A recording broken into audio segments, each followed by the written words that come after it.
Can you, We oh, can, Diane is on here. oh, good. We can clip all that recording stuff off. Did Sarah Cope is on? Matthew Strickland is back on again. Good, couldn't get enough. All right, you ready? I'm gonna admit all these people. No, they won't.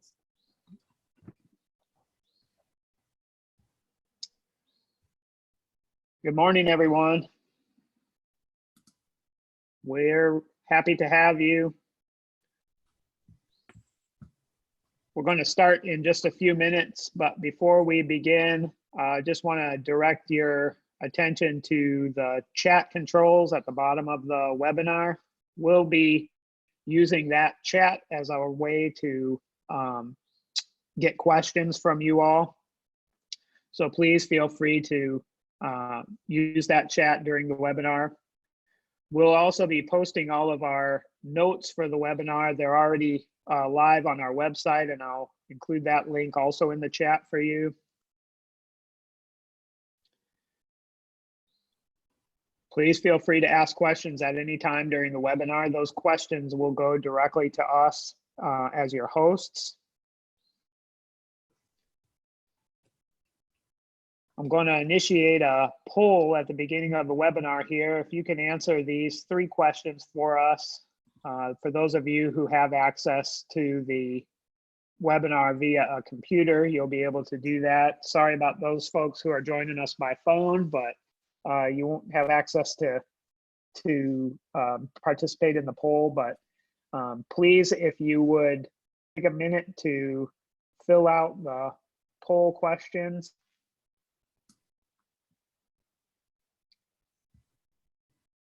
Had a quick question here from a participant about sharing the recording. We will plan to share this recording on that same website, ncfreshproducesafety.ces.ncsu.edu.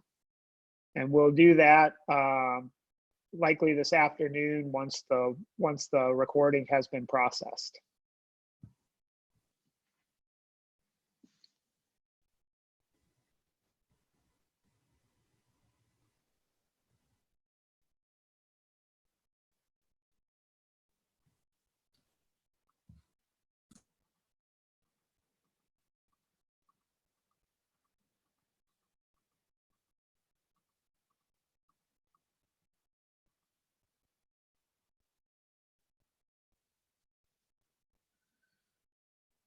Thanks for those of you just joining. We'll get started in just a minute or two.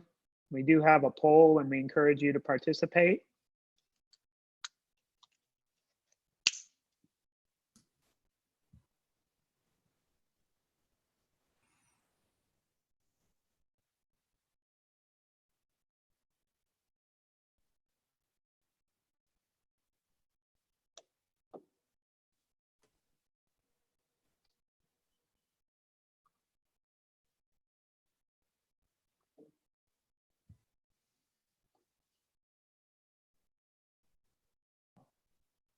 All right, everybody. Really appreciate having so many folks here. I know people are still joining, so I'm going to go ahead and give everyone a minute or two to continue to join.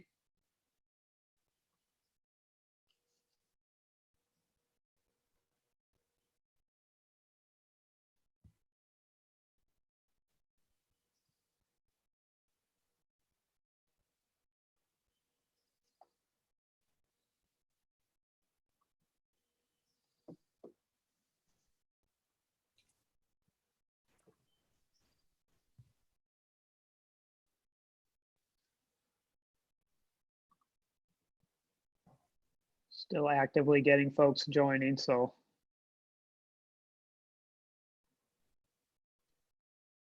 for those of you who are just getting in, please take a minute to fill out these 3 poll questions for us.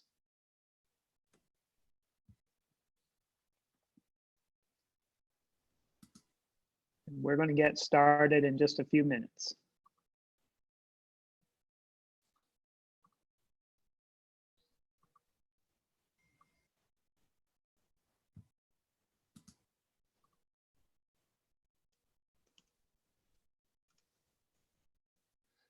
Looks like we have good representation from almost all parts of the country. So for those of you who are joining us from the West Coast, wow, it's early.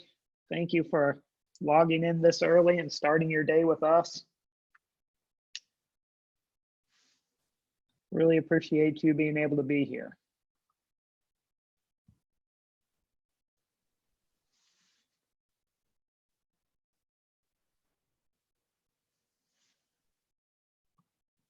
We're going to do the 60-second countdown here.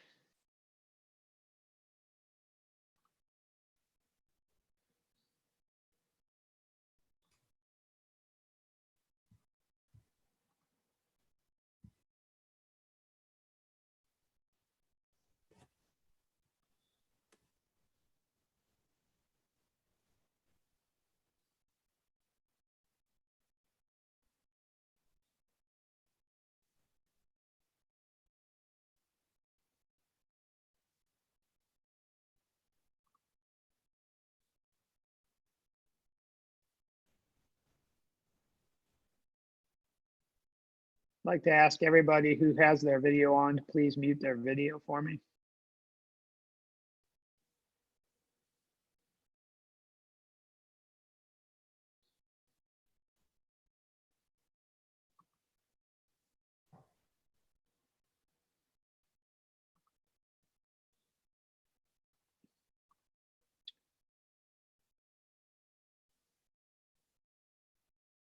Okay. If our speakers are ready, we're going to go ahead and get started. Thanks everyone for participating. Really appreciate your time today and appreciate you being with us. My name is Chris Gunter. I'm a vegetable production specialist in horticultural science at NC State. And we would like to thank you for coming and participating. We're going to begin the webinar today with Chip Simmons, an area specialized agent for food safety. And we'll be joined today also by Elena Rogers and Lynette Johnston, both area specialized agents here in North Carolina, working at North Carolina State University in the area of fresh produce safety. So Chip, I'm going to give it to you and have you begin. Okay, Chris, let me share my screen here. Did that come up with no problem? Yep, you're good to go. Okay. Well, welcome everybody, and thank you for joining us. Like Chris said, we've been getting quite a few questions on COVID-19 and questions about how farms should work around and what farms should do. So we wanted to put this webinar together to try to provide a little bit more information.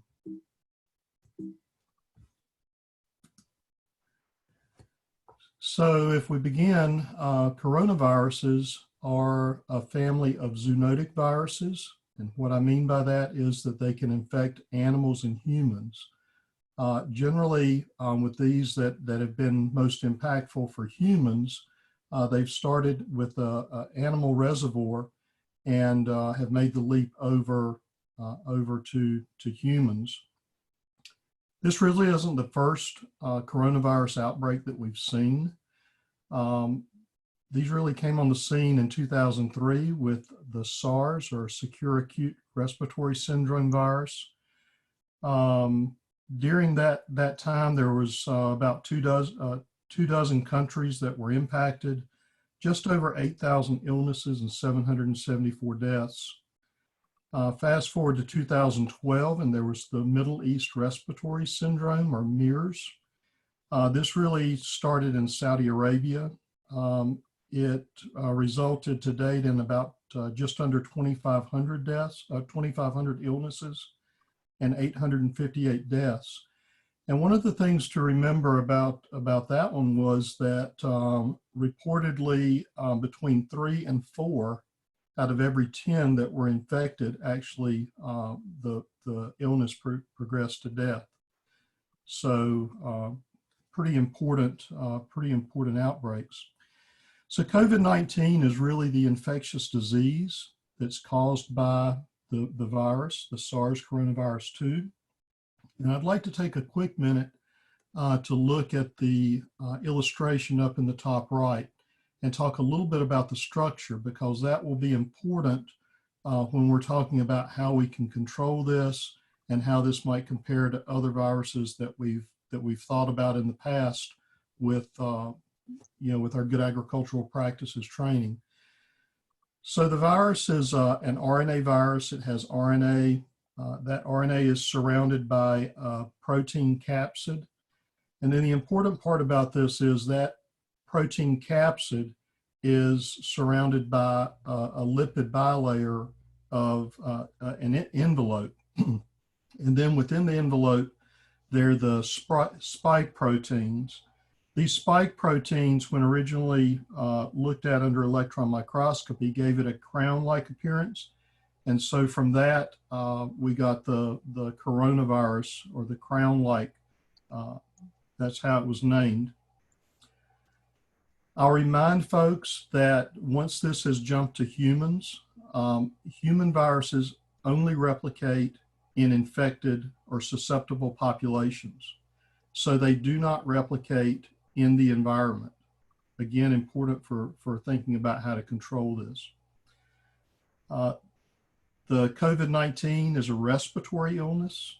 The symptoms include fever, cough, shortness of breath, also muscle pain, diarrhea, sore throat.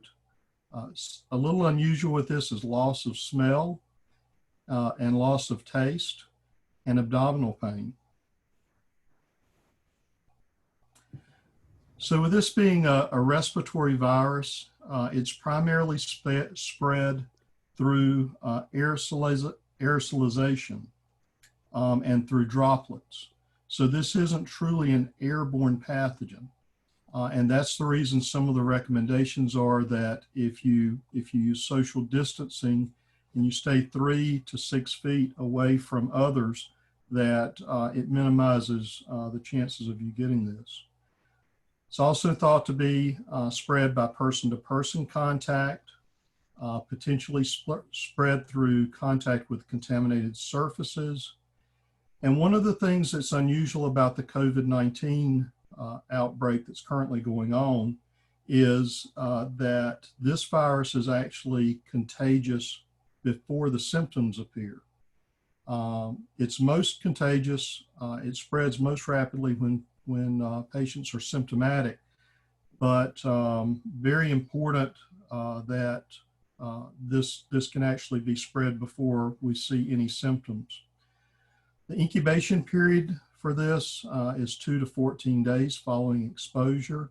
And at this point, there's no effective vaccine or a specific antiviral treatment.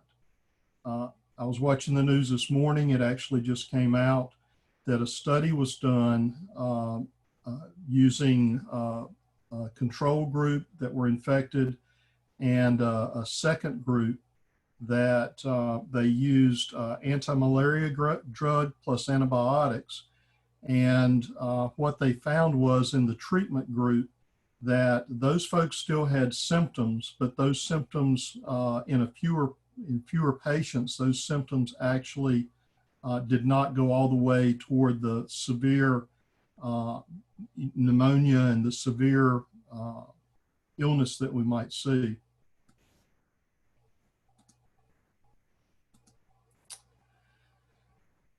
So for measures to prevent infections in the general population, frequent hand washing for at least 20 seconds.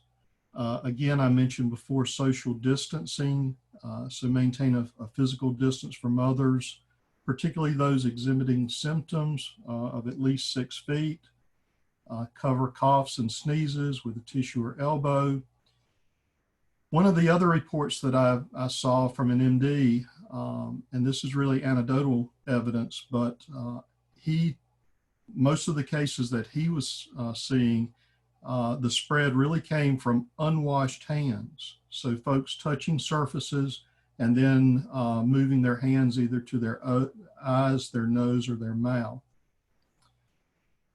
And then last, the frequent use of alcohol-based sanitizers, those with a minimum concentration of at least 60%. So I'd like to take a minute here and remind you of the structure that we talked about before. Because this is an enveloped virus, that lipid bilayer is extremely susceptible to disinfectants. It's also, because it's a lipid bilayer, is relatively susceptible to soaps. The soaps that you would use in hand washing will actually help break the virus down. So unlike some of the non-enveloped viruses that we talk about in our good agricultural practices training, like noroviruses, that are not well inactivated using alcohol-based sanitizers, this one is. So very, very important to include that in the message that frequent use of alcohol-based sanitizers will help with the control of this. If we look, a recent paper came out in the New England Journal of Medicine 2020 that they were looking at virus survival on surfaces.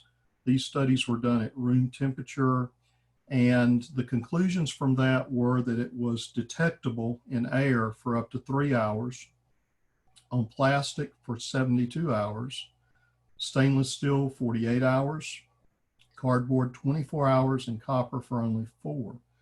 So this kind of leads us to think that, you know, again, it goes back to the fact that this is an enveloped virus, and as such, it doesn't hold up nearly as well as those others in the environment.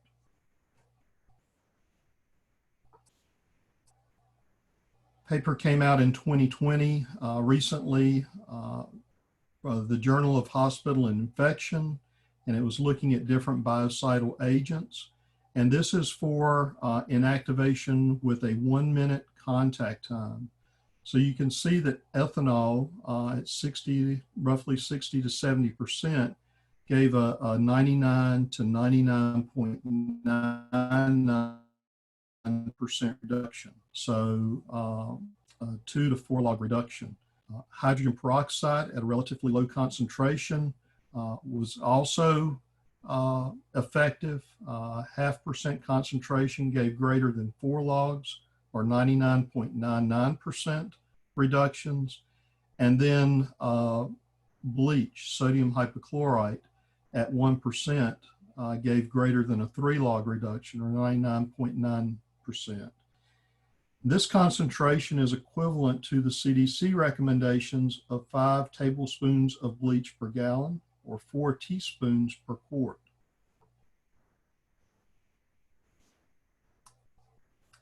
I'd like to make you aware of another list, the EPA List N, which are products with emerging viral pathogen and human coronavirus claims for use against SARS coronavirus 2. At this point, the database had, what you're seeing is really only one of 11 pages of different products that are on that list. I think currently there's about 273 or so products available, but I had the spreadsheet sort for coronaviruses specifically, and what you can see is that a lot of the products that you see here have active ingredients similar to those that people may currently be using in their operations. Periacetic acid, hydrogen peroxide are both on that list.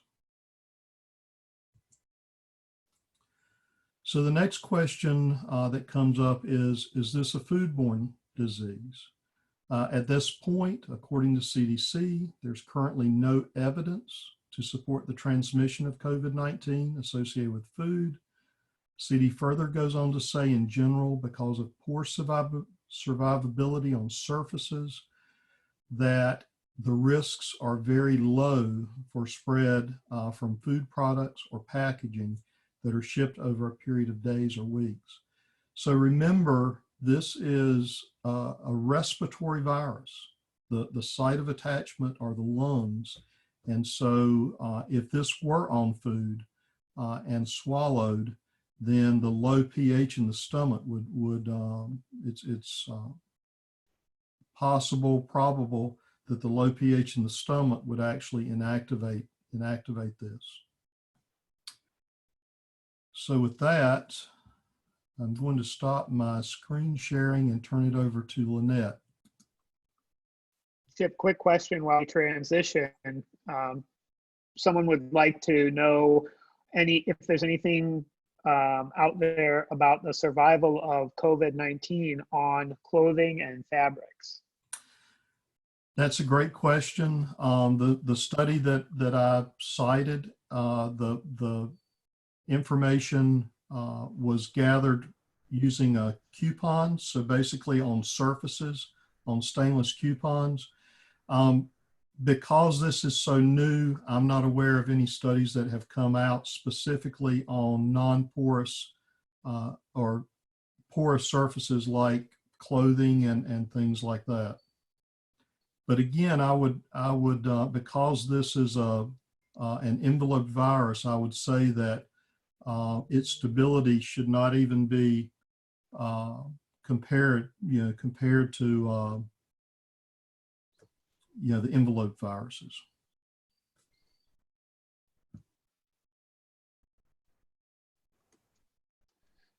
Okay, thank you. Go ahead, Lynette, you're on. Okay. Okay, we're gonna go ahead and get started with the second part of this.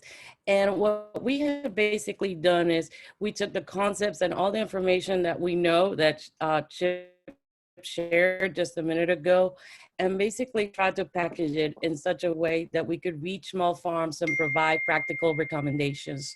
So with that, we have come up with these 5 recommendations. This is what we're going to go through for the rest of the webinar.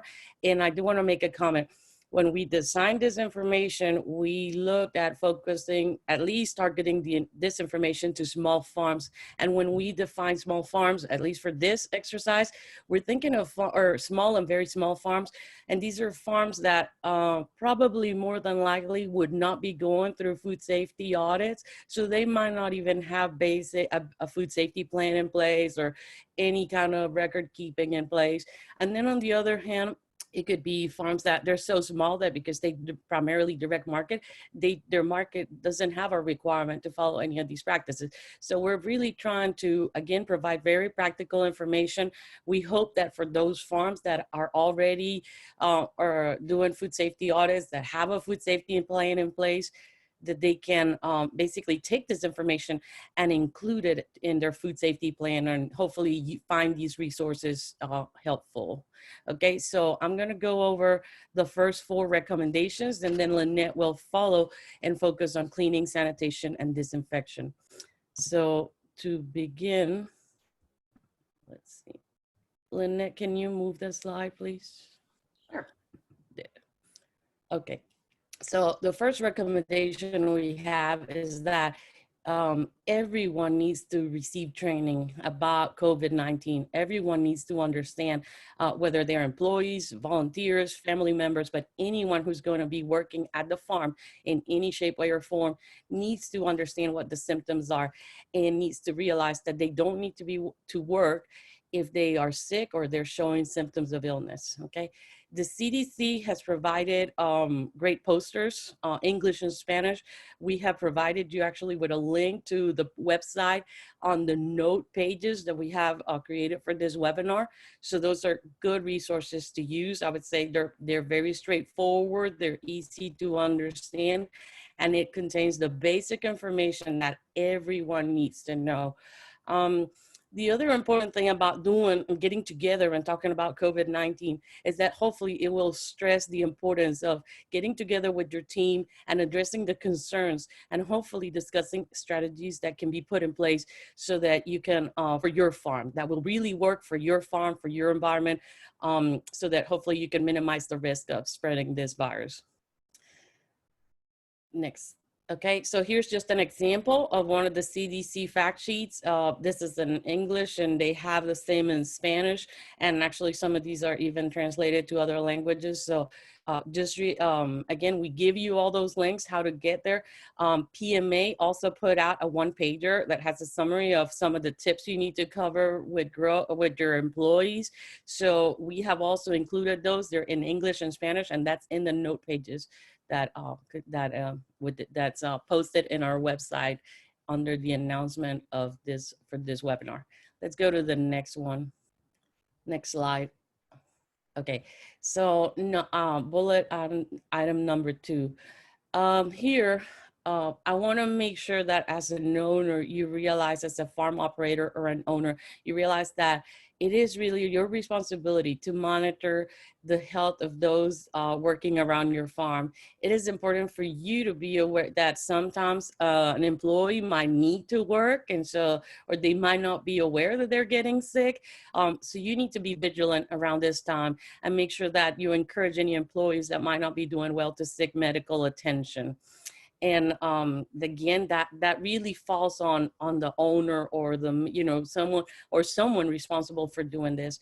The other thing is, in the event that someone does get sick, okay, does test positive because they either work at the farm or they visited the farm and you're aware of that, there are guidelines to follow, and we will go through those later. What to do from the farm standpoint, and who do you have? You need to be aware that you might have to notify the local Department of Health, or there might be other steps you got to take. Okay. Next slide. Okay.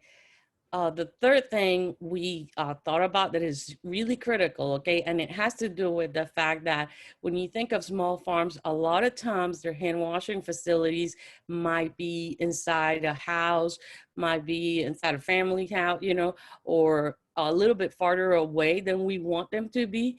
And this is a time when you need to think about hand washing as critical, okay? It is critical to have access to a good hand washing station. You need potable water. You do not need hot water.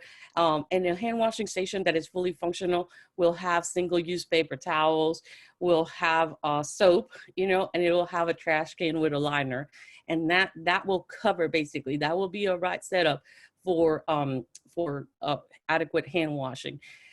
If soap and water, the guidance from CDC does say that if soap and water are not available and hands are not visibly dirty, an alcohol-based sanitizer can be used. However, if hands are visibly dirty, always wash your hands with soap and water. In the produce, one of the notes we make is that in the produce industry, we oftentimes don't recommend using hand sanitizer, because hand sanitizer doesn't really help control some other pathogens that we're fighting, like salmonella or, even noroviruses. But because this coronavirus can be controlled, it's susceptible to alcohol-based hand sanitizers. For now, this, we're adding this as a caveat, and we'll talk about some instances where this might be more relevant. Where using hand sanitizer would really help. The next slide, let's go to the next slide. So we did create this past, or a couple of months ago, or a month ago, we released some posters about hand washing guidelines, and our hand washing posters really provide the content as it is outlined in the produce safety rule. So we are in the process of updating those posters. I hope that by this afternoon, we have added a few more items. The CDC list that you must wash your hands, after blowing one's nose, coughing, or sneezing, or before and providing routine care. And I realize that we're not going to probably be providing routine care if we're working with produce, but it might be that we're helping a customer get the groceries to the car. Maybe sometimes there's so just keep in mind that those are important times when you have to wash your hands.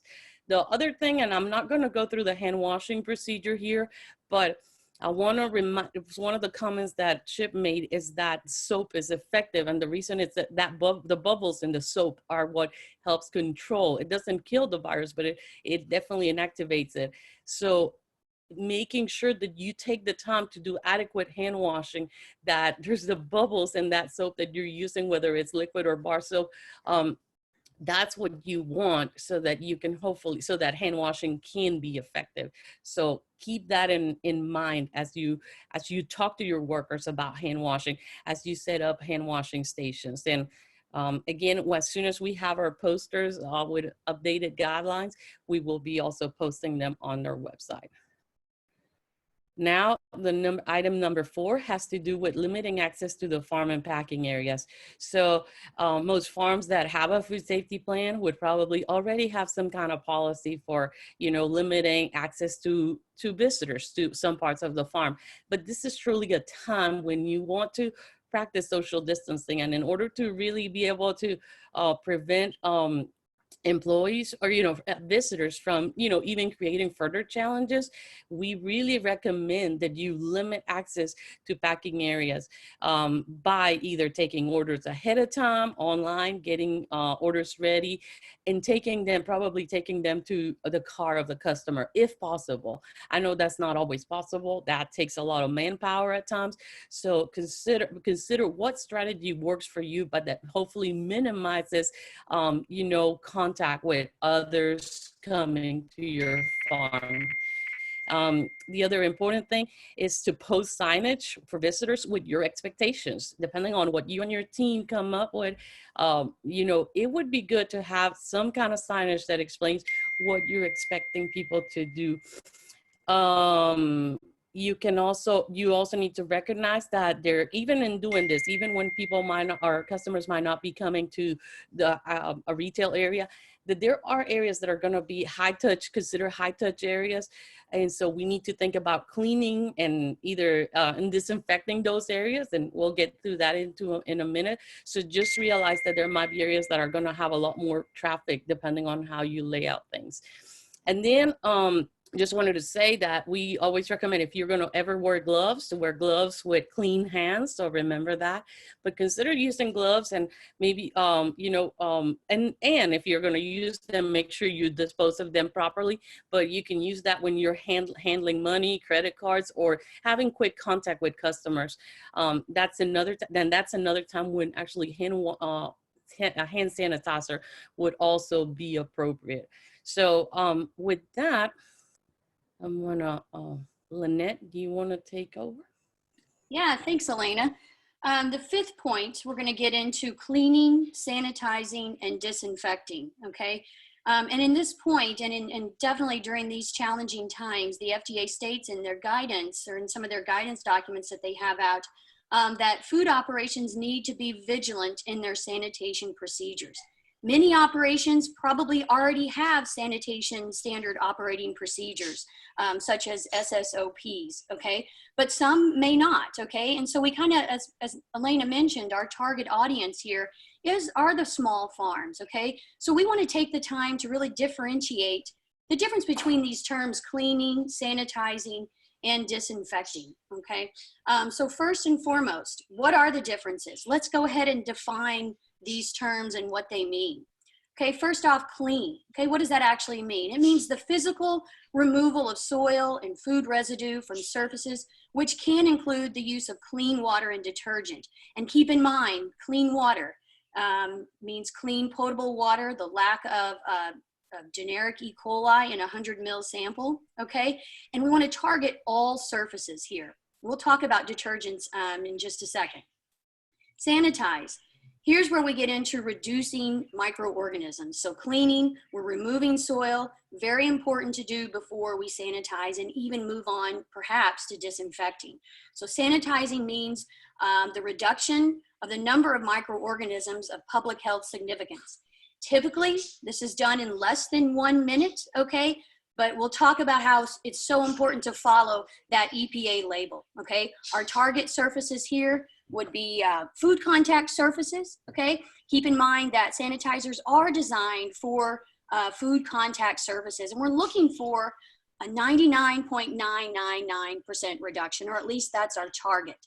In other words, that means a 5-log reduction. You can think about, 1 million bacteria being reduced to 1,000 bacteria. So it's not complete, it's not a complete kill, it's simply a reduction.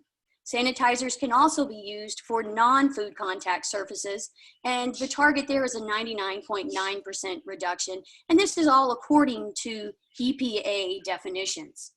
Our third category here, disinfection, and that's where we're at today, right, with COVID-19. Treatment of a clean surface to destroy or inactivate all infectious organisms, and this is usually done within 10 minutes. Again, going back to the label on that product is going to be very important. Our target surfaces here would be non-food contact surfaces, particularly high-touch surfaces, and in the incident with an infected person, which we're going to get into more detail here.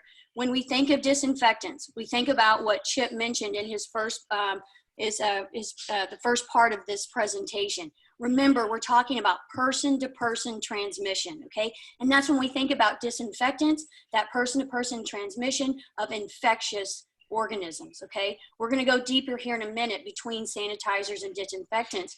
But what I first wanna do, okay, in thinking about those small farms, all right, let's first be very vigilant about our cleaning and sanitizing. And this goes, of course, throughout the entire food industry. At these times, we need to be extremely vigilant with cleaning and sanitizing, right? So the first step is to identify those food contact surfaces and non-food contact surfaces. Think about risk here, okay? Not only do we hopefully already have practices in place that are controlling or reducing the risk for a foodborne pathogen, but now we need to be thinking about how people might be infecting those surfaces, all right? And our priority areas would certainly be food contact surface such as tables. You can see there's pictures here of harvest buckets, of bins, okay? Thinking about those high touch areas. And in those non-food contact surfaces, I believe they're just as important, especially those adjacent surfaces that may pose a risk to our non-food contact surfaces. All right, so basic steps. This goes back to our sanitation standard operating procedures, or those SSOPs. Basic steps can be broken down into 4 steps, and we can think about them. First off, as you recall, the definition of both sanitizing and even disinfecting, you got to start with a clean surface before you move on to that.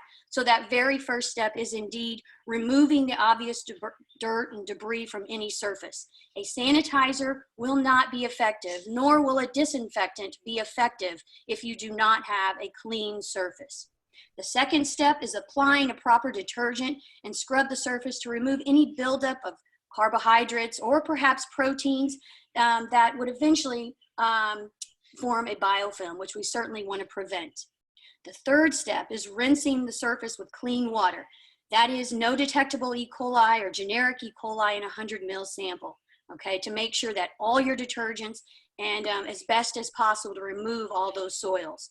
That fourth step, here is where we get the reduction in microorganisms. Apply an EPA approved sanitizer approved for use on food contact surfaces.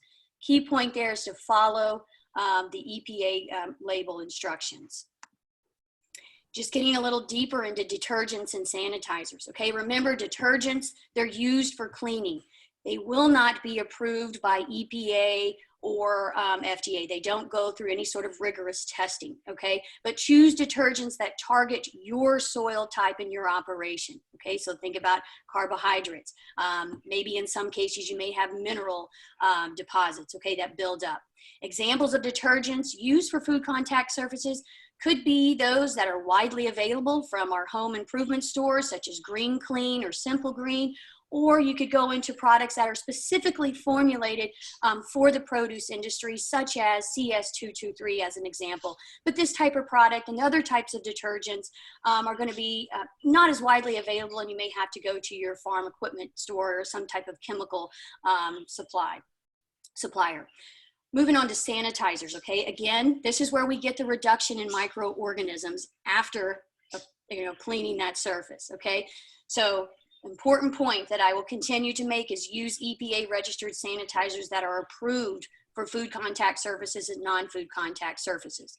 Sanitizers are formulated, okay, so that they do not, or the risk for a chemical hazard is reduced, okay? Again, follow the label. Examples of commonly used sanitizers, bleach, okay? A lot of us use bleach. It's widely available. It targets a broad spectrum of microorganisms, okay? But the point here is to be using the appropriate formulation, such as a germicidal bleach.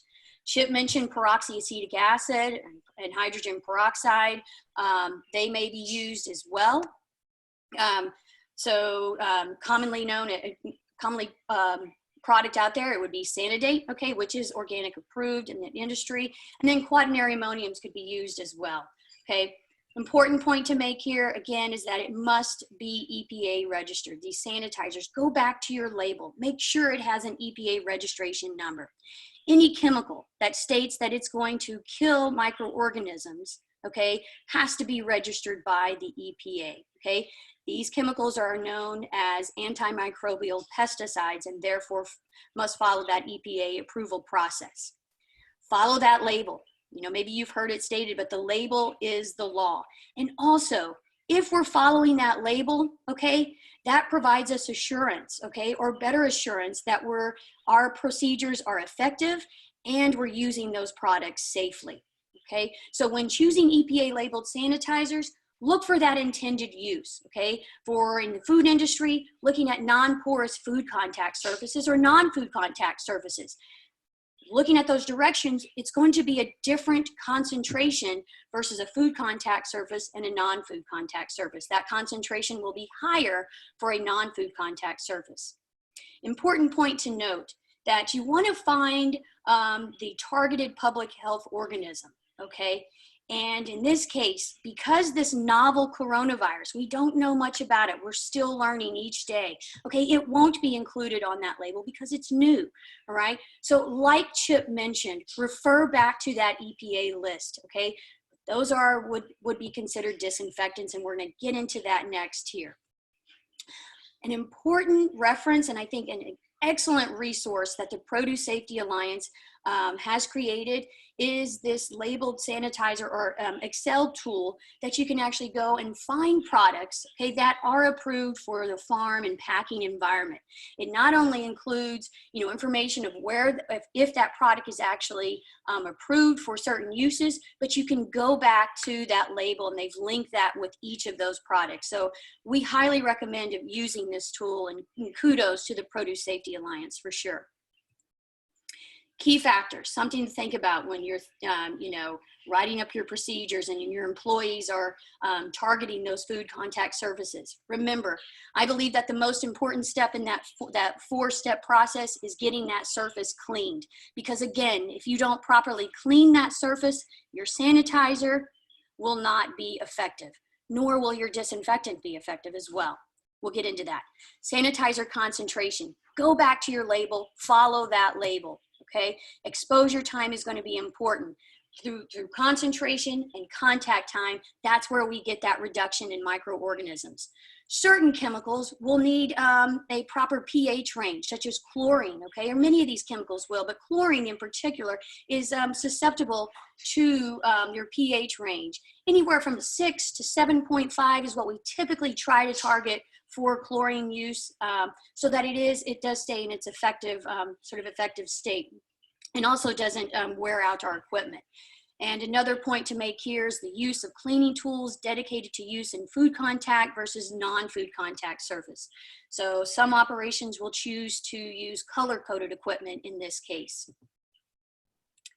All right, so let's go deeper into better understanding the difference between sanitizers and disinfectants, okay? And I can understand when you look at the literature out there, a lot of times these terms are often misused. First off, okay, they both have to be EPA registered. They have to go through that approval process so that we can be assured that it indeed is reducing microorganisms, or if at the disinfectant level, it's actually killing microorganisms. Another difference between these two, like we've stated before, sanitizers are going to target food contact surfaces as well as non-food contact surfaces. All right, they're at that lower concentration level so that we don't have a chemical hazard, or you don't, put forth a chemical hazard for our food or food products. Disinfectants are intended for non-food contact surfaces. And the next few points that I make here will actually describe why disinfectants are not intended for non-food contact surfaces. Next difference we have here, remember that sanitizers are intended for reduction. 5-log reduction is intended for a food contact surface, or at least that's what our goal is based on that EPA approval process, and then a 3-log reduction for non-food contact surfaces.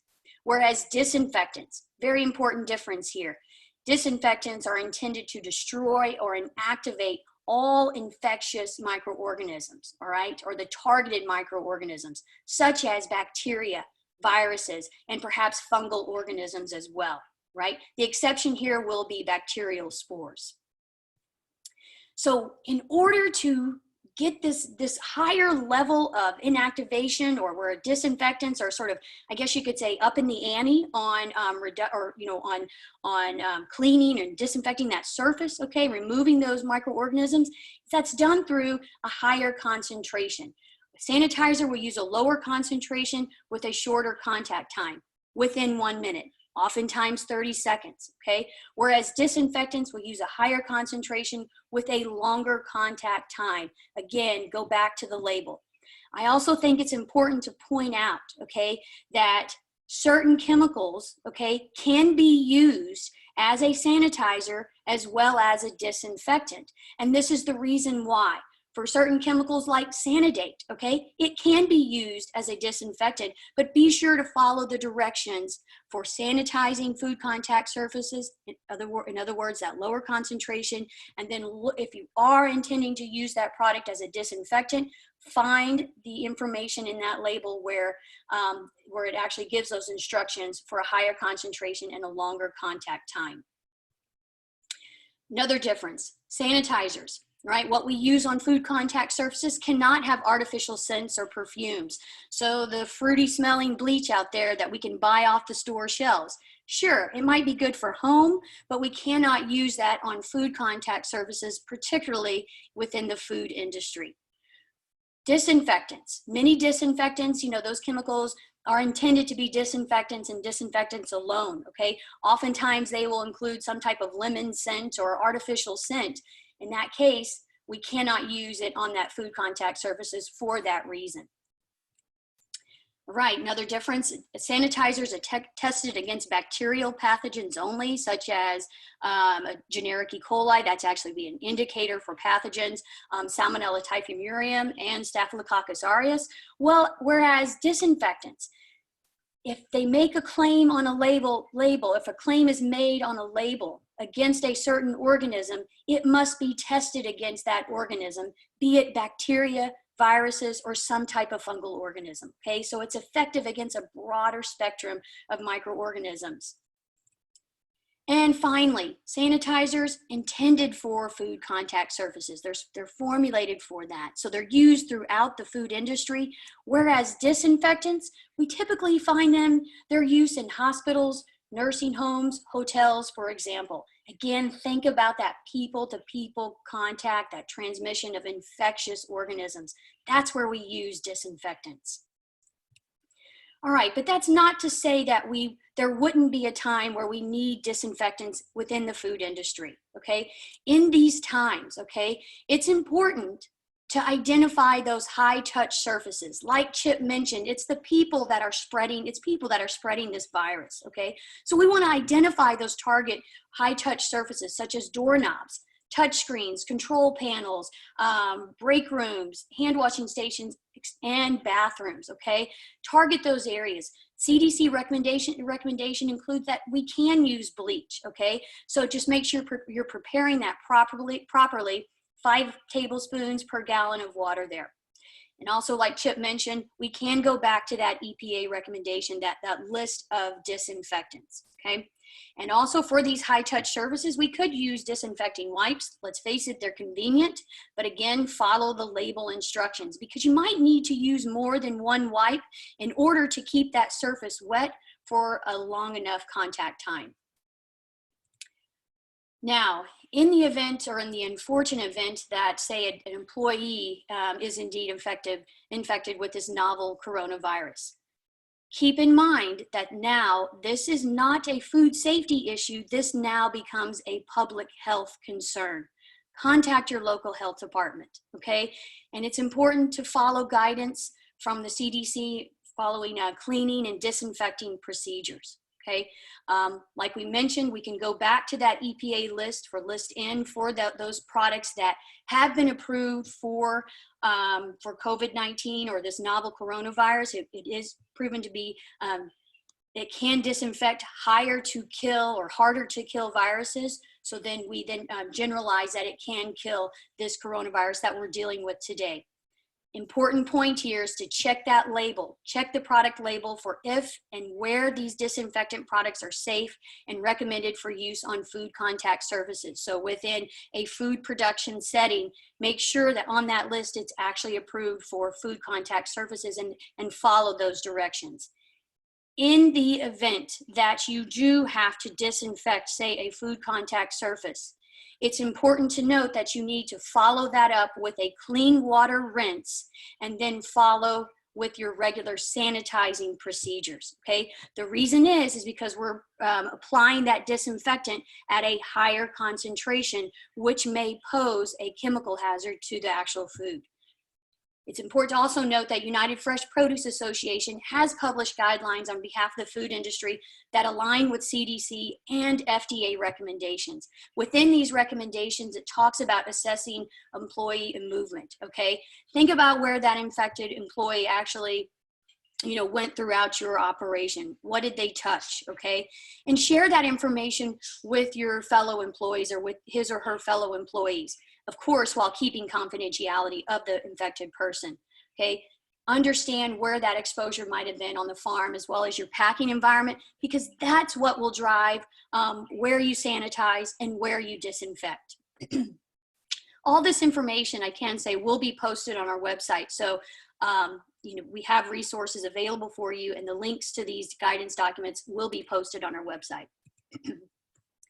It's important, of course, when using these products, use them safely. Again, follow that label, use proper PPE, pay close attention to those warnings that are on the label, protecting your gloves or eye protection. Excuse me.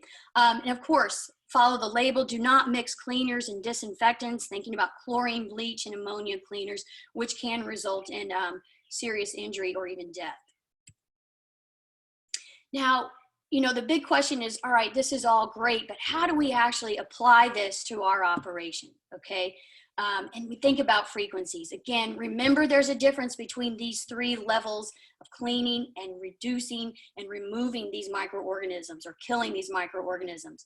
When we clean, we want to clean all surfaces and do that every day. We're talking about upping our game here, being more vigilant in our sanitation procedures during this time. Cleaning every day and certainly before disinfecting or sanitizing surfaces. For sanitizing, okay, this is where we're reducing those microorganisms. Pay close attention to those food contact surfaces. It's ideal to sanitize them once per day, okay? And then for non-food contact surfaces, it's going to depend on the proximity of that surface to your food contact surfaces. So it might be daily, weekly, or monthly, okay? Think about walls, floors, and so on, okay? And then disinfection, all right? This is where we want to target those high touch surfaces, okay? And in this case, it might be ideal to disinfect at least twice per day on those high touch surfaces. And we're focusing on non-food contact surfaces here. All right, I'm going to turn it back over to Elena to talk more about how we actually implement these practices.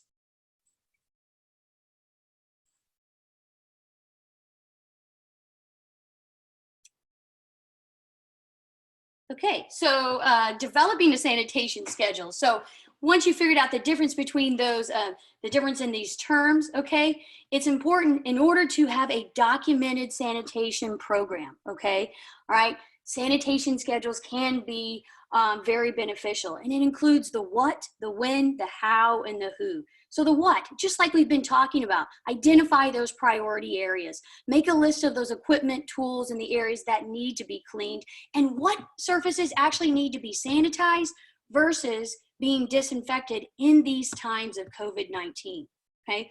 When, how often should they be cleaned? All right, we've talked about this, how this is going to go back to your standard operating procedures. This also supports your training program as well, how procedures are done, and we can be better assured that those procedures are being done properly if they indeed are written and you have some type of training program to back that up. Who? Always important to assign a task, not only for accountability, but I think for empowerment as well. Assign that person, their specific responsibility. This is just an example of what a sanitation schedule might look like. You identify your equipment in the area. So you can see we have an example for a high touch surface, might be your iPad in the payment area. Okay, think about it in a market area. Cleaning every 2 hours is suggested here, and the person responsible is identified. You can see we go on to daily examples here in this table, as well as non-routine cleaning, such as packaging area walls, and then monthly might be a pallet jack, for example. But identifying these surfaces and these areas for cleaning will indeed help your sanitation program as a whole. Okay. So now we're going to just move back and kind of wrap up this webinar with a few more important comments. And this have to do with packaging materials. So everything you have seen says that packaging is safe, but we want to remind, especially small farms that oftentimes recycle containers or packaging, that this is an important, that this recommendation, the reason that they're saying that packaging materials are safe is because the industry considers that only new or clean packaging materials, and I would say clean and sanitized packaging materials, are used to sell produce. So this is not a time to accept cardboard boxes or any other packaging from customers. Remember, it is critical that you use brand new packaging materials. So in the pictures we've outlined just different, think about cardboard containers, plastic containers, plastic buckets, bags, all those need to be brand new, or they should have been cleaned and sanitized before use. And that's a precaution, but that comes back to the statement that you're hearing out there and dealing with this. Let's go to let's see. And so with that, we basically have kind of come back and you can see we've gone through these 5 recommendations. We really hope that the information you have received can be applied to your farm. I would say go back, take some time to look over all these practices that we have outlined. Go back and observe your employees and see, or your workers or your family members that are helping you at your farm, and see what are their movements, where are those high touch surfaces, where are areas that maybe need attention, and start making a plan, even in a just in a notepad. And then when you get together and kind of go over the symptoms of COVID, then hopefully that information that you've already gathered, plus like being in a team setting and sharing concerns, can really hopefully lay out a plan that works for your farm. I also have in the notes pages just added additional comments about how to dispose from trash, and how to, we provided you with a template that you can use, a basic template for a sanitation schedule. So again, if there are any other resources that you feel can help you strengthen the your program, please let us know and we will work on those. We again, as I said earlier, have posters, and hopefully those posters will be updated by this afternoon that will reflect practices. All that information will be posted on our website, ncfreshproducesafety.ces.ncsu.edu. It will you will see the announcement in our front page probably later today. So with that, I'm going to turn it back to Chris. And thank you for joining us. Okay. Thank you guys for those excellent talks. And if you'll just leave that screen up that has the share screen that has the websites, I'm also going to put that website in the chat for everybody. Really appreciate everyone who's sending in their email addresses. If you'd like to be on our mailing list for future webinars and resources, please just drop your email address in that chat. It only goes to us as the hosts. It doesn't get broadcast to everyone else. So your email address will remain private. And for our speakers, we do have some excellent questions, which I am going to relay to you now that have been coming in. Can you give us, in your mind, what is a prudent recommendation for bleach concentration for cleaning and disinfecting an area that may have become contaminated with COVID-19? Sure. So this would definitely follow, or this would definitely go back to the CDC recommendation. I believe it's the 5 tablespoons per gallon of water. Definitely go back to those guidelines, but it would equate to 1,000 parts per million for that bleach concentration. Great, great. Okay, this is a question that came in when we were discussing hand washing, and it is, can people use Lysol wipes to wash their hands? So I can take this one. It definitely goes back to following the label. And I know this was one of the, an FAQ on the FDA guidance document that they have on their website. You know, can we use other cleaners to wash our hands? You know, it's been proven those labels go back to surfaces, not so much hands. Okay. So again, it goes back to the label, but we also have to think about, you know, how that actually impacts our skin and is that a good choice or not? Whether or not it would be effective. Again, that label has not been proven for that or approved for that. And think about, you know, the health concerns there as well. Great. We're getting a few questions along these lines, and I'll just summarize the question, paraphrase it. How much of this information right now is guidelines versus rules? And do we know if these are going to be implemented as an actual federal or state rule at this time? Oh, I can kind of chime in. So no, these are our recommendations as a team of produce safety. I would say specialists or, you know, people, we work with the growers and we wanted to provide guidelines that hopefully can help you make your farm safer, a safer environment as we deal with COVID, but in no way are these like regulatory recommendations or, you know, guidelines or guidance. Great.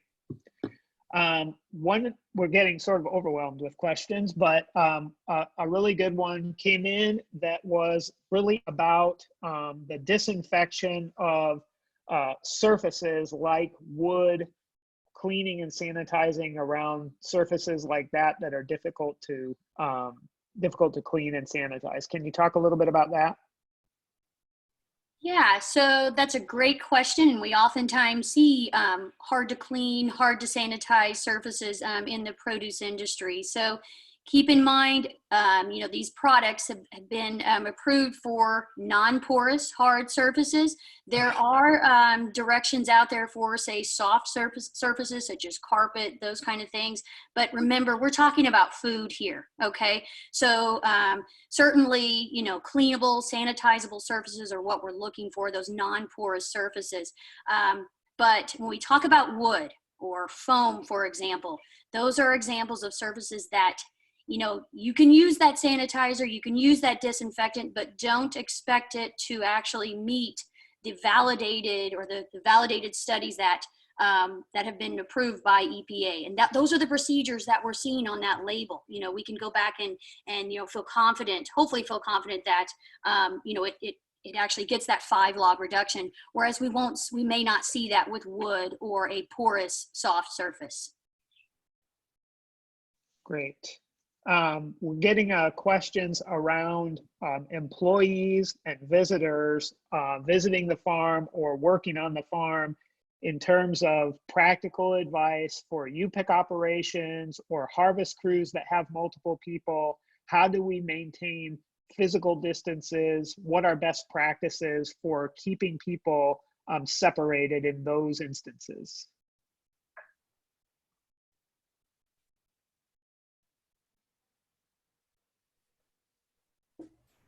Any advice there? All right. Yes, sorry. This is Elena. So I think this is the kind of operation that really needs to think about staging. and really having areas that are specific for people to wait in line. You have to decide how many people can actually be in your field that where they can actually be able to respect that social distancing space. You make those decisions and you provide, how many people can you basically monitor, I guess, at a given time. And having a staging area as people come into your farm so that they can wait if they have to, so that then they can go and get produce. I don't think the concern is that people get the actual produce, that that's an issue. Is more about providing them with a safe environment, providing them with a hand washing station, providing them with guidance as to what you want them to do, how you want them to pay, how do you want them to move around the farm, I guess, and really limit the areas where they go. Anyone else have it? So one of the points I'd like to kind of reiterate is that with COVID-19, this is a respiratory virus. And so from a food perspective, the likelihood of food becoming contaminated and then folks getting infected in that way from the food directly is very low. Maybe if there's virus on the food, they touch the food and then they touch their face, mouth, eyes, nose, then they may be. But again, this is a respiratory virus. And so with UPIC operations, with your workers, it's really following those basic principles. Hand washing, again, alcohol-based sanitizers are effective. Not coughing into your sleeve, monitoring your employees or monitoring anyone coming on the farm for illnesses and not having them on the farm. Those basic principles that we talk about with GAPS. Great. We did have a question about access to supplies. People are, especially small farmers who are using places like big box stores, Costco, et cetera, that they normally would use to buy their supplies in bulk. They're having trouble finding those supplies at those big box stores. And I would encourage those folks to reach out directly to restaurants. Restaurants have access to broadline suppliers, and some of them in our areas are supplying direct to customers through their vendors. So the restaurant is acting as the retail side of the supply. And so I would encourage them to reach out to those folks in their area. They may have access to supply lines that Costco and those type of stores do not have. So talk to those local folks who are also buying cleaning and sanitizing supplies. Yeah, we are getting a bunch of questions, everybody. So we'll try to compile the rest of the answers to those questions and also put them up online. But just as we close today, thank you all for participating, and thanks very much for asking such great questions. We really appreciate. If you have any questions, please do not hesitate to reach out to Elena, Lynette, Chip, or myself. You can find our email addresses on this slide that's showing, and you can also find more information from our team at ncfreshproducesafety.ces.ncsu.edu. And please stay safe and wash your hands.